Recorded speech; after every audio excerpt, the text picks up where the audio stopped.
Hi everyone. Today we bring you an audio sample from the most recent IPSA seminar, where Steve was asked by one of the students to explain what an affect bridge is.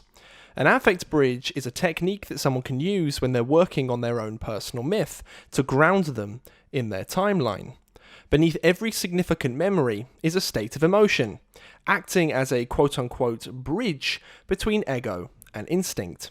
Hence, consideration of emotion is absolutely essential.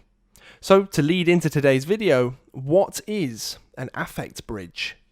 Basically, it's any connection which is stimulated by an emotion that you can feel rather than think about. We can all create an idea of an emotional state at some remove, but that's not an affect. That is an idea about an affect. It's different. An affect itself, when it seizes us, most often is possessive of our consciousness and our reflexivity in the moment that it's activated, and it bears the impression, the thumbprint of the moment that it's activated in. So in other words, it cuts off our perceptions of other things because it makes us so focused. An affect bridge then would be to try to find other things connected to a similar emotion, and they may or may not be connected. But the idea of the bridge is to find those things which are connected in a meaningful way, which means it will uncover what Jung called a complex. In other words, ideas and associations held together by a common emotional tone. That's more or less his definition, at least on the surface, before he extended that into psychosocial, psychobiological. Purely psychologically, it would be that. Ideas and associations held together by a common emotional tone. Of course, logically, you could go anywhere with that and you just disappear off into things that have no relevance in an associative chain. So what you need to do is to have, and this is personal myth material, you need to have a timeline which provides a context for those emotions, so you can actually make a judgment and say, well, that emotionally charged memory is not relevant to this. It doesn't feel, in an evaluative sense, to be truly connected. There might be an emotion to do with one thing, in other words, which is not connected to two other things which are connected in the continuity of a timeline into the past. So that will be what you'll be looking for, and it is useful.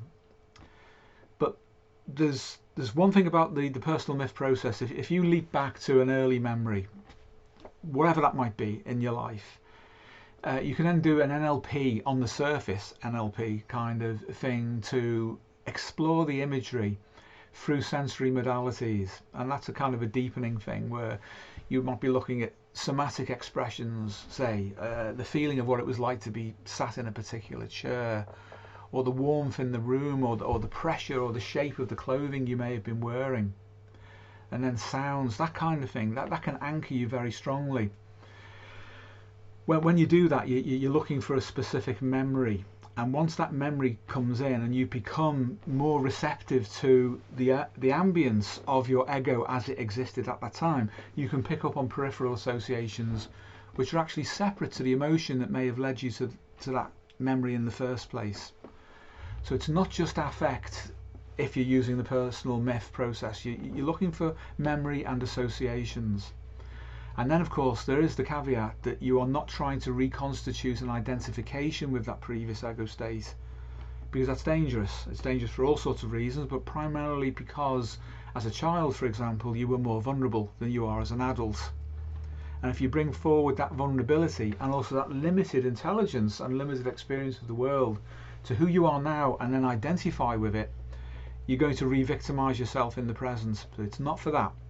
It's to go back as if you were watching a movie, but you identify sufficiently closely, but not completely, with that experience that you are in the movie, like you would be the dream ego in a dream, but you know it's not you, like you know your waking ego knows the dream ego is not it.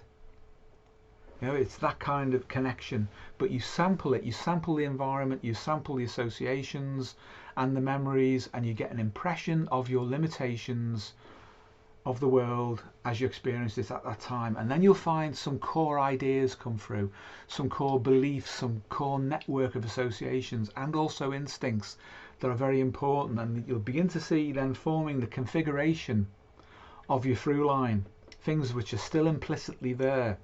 And as you move forward through your personal myth through line, you'll see how they draw other things to it. It's like an accretion process of similar things. Then you'll start to see where the maladaptations start, that we may have carried forward into the present, but still at some separation, so you're not identifying completely with them. That's so important, because if you do identify with them, you will reinforce whatever complex is active in your present ego, or within the sphere of influence, if you like, or reciprocal influence of your present day ego. You don't want that. You want to be able to see where these things formed and understand the web of connections that have impacted upon your life, and then begin that separation process. Which is why I don't advocate going back and having a big abriatic catharsis of emotion and then getting somebody to hug you, or you hug yourself, or whatever. That's infantile and it's regressive, and it disempowers you. It's an insult to your life, because you've moved beyond that. You surely want to be grown up. You don't want to become a child again. So I'm dead against inner child therapy for that purpose, that it is contra naturam. We're meant to grow up, not to grow down. The genome does not want you to reverse. It wants you to go forward across your anticipated lifespan development trajectory. Every single maladaptation I've had in my life has had to do with relating. And every single maladaptation I've had effectively shapes my shadow. Nothing else does. It's that. And even other schools of psychopathology talk about adaptation as being the core. Is somebody adapted or not? So we all know basically that is the case. And when you relate properly to your relating function, you can literally trace the outline of your shadow and say, well, that's why I did this, that's why I did that, that's why I have these insecurities, whatever it might be. It's because of relating. And if you relate well inwardly too, as well as outwardly, everything balances out. You can make it that simple. And for a lot of people, that's enough, and that's all we need to do, is to help them to relate. The Personal Myth Ultimate Handbook is now available for pre-order. For anyone who has a yearning deep in their very genome to become who they truly feel they should be, this guide is utterly indispensable. Pick up your copy today and make 2021 the year you truly begin to become yourself.